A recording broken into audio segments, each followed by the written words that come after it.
भारतातील आग्रा या शहरात एक अशी वास्तू आहे जिला संपूर्ण जग आज ताजमहाल या नावाने ओळख. पण या ताजमहालामागे काय रहस्य आहे? कारण हा ताजमहाल सुमारे 42 एकर जमिनीवरती पसरलेला आहे आणि याला तुम्ही लांबून जरी पाहिलं तरी तो चमकत आहे असे तुम्हाला वाटेल. ही वास्तू जितकी सुंदर आहे त्याहून अधिक दुःखद कहाणी या वास्तूच्या मागे दडलेली आहे. चला आपण जाणून घेऊया या व्हिडिओमध्ये ताजमहालाचा पूर्ण इतिहास आणि त्याची रहस्य. सुमारे 400 वर्षापूर्वी ही वास्तू त्या काळातील सर्वात उंच आणि सुंदर वास्तू मानली जायची.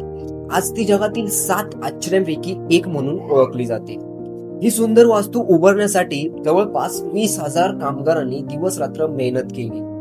ही मेहनत फक्त काही महिन्यांची नाही तर पूर्णतः 22 वर्षांसाठी होती. आज जर तुम्ही या वास्तूच्या किमतीचा अंदाज लावलात तर जवळपास 7,500 करोड पेक्षा जास्त या वास्तूची किंमत ठरू शकते. मित्रांनो, ताजमहालच्या रचनेत मुघल स्थापत्यशास्त्राने अशा काही खुणा सोडल्या आहेत की ज्या पाहून आजचे इंजिनियर सुद्धा त्यांची स्तुती करतात. जे आजच्या इंजिनियर लोकांना सुद्धा करता येणार नाही असं कलाकृती 400 वर्षांपूर्वी त्या महालामध्ये करण्यात आली. या वास्तूला अशी रचना दिली आहे की मागून जर तुम्ही पाहिलं तर ती तुम्हाला खूप मोठी आहे असं वाटेल आणि जर का तुम्ही ते समोरच्या प्रवेशद्वारावरून पाहिलं तर तुम्हाला ती छोटी पाहायला मिळेल.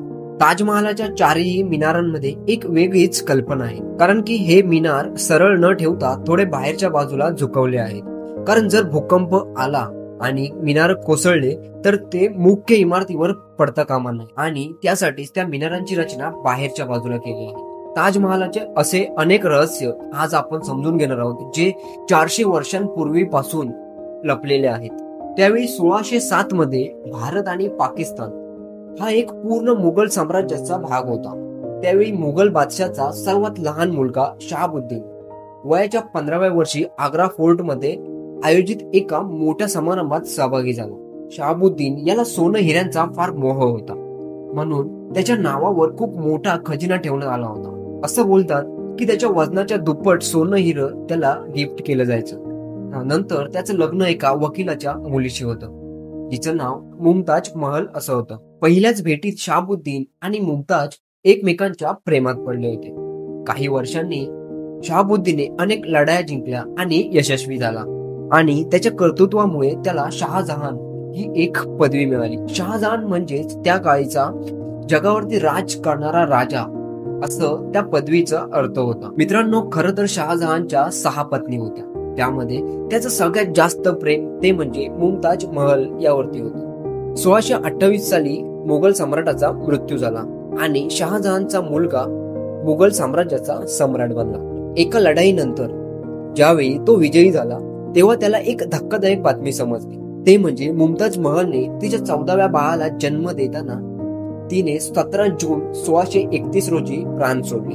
हे ऐकून शहाजहानच्या आयुष्यातला अंधार सुरू झाला.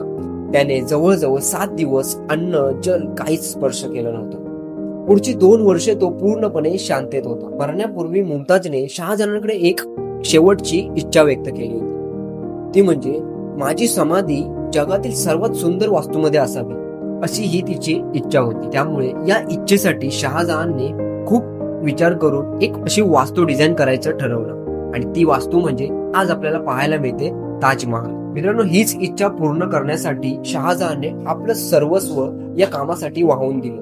मुमताजच्या मृत्यूनंतर म्हणजे 1632 साली ताजमहालचे काम सुरू झाले. या कामासाठी 20,000 पेक्षा जास्त कामगार, हत्ती, घोडे यांना एकत्र करण्यात आलं.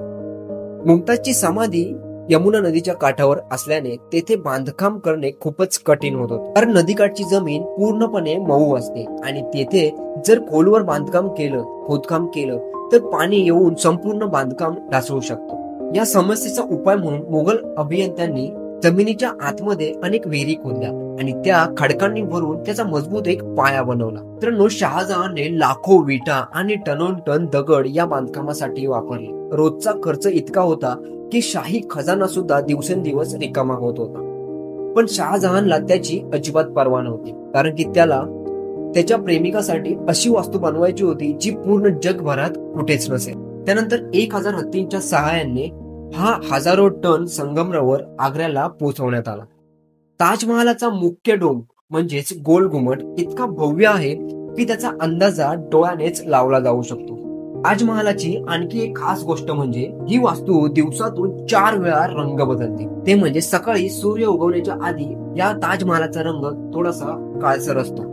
सकाळी उजेडात पिवळसर, दुपारी पांढरा आणि संध्याकाळी सोनेरी छटा घेऊन चमकत राहतो. पूर्ण 22 वर्षांनी 1654 साली ताजमहालाचे बांधकाम पूर्ण झाले. शहाजहान आपल्या पत्नीच्या आठवणींसाठी हे सुंदर स्मारक बांधून प्रेमाचा अजरामर प्रतीक तयार करण्यात यशस्वी झाला. मित्रांनो, हा व्हिडिओ तुम्हाला कसा वाटला हे तुम्ही मला कमेंटमध्ये नक्की सांगा. आणि व्हिडिओ आवडला असेल तर व्हिडिओला लाईक करा, शेअर सुद्धा करा आणि सबस्क्राईब करायला मात्र विसरू नका.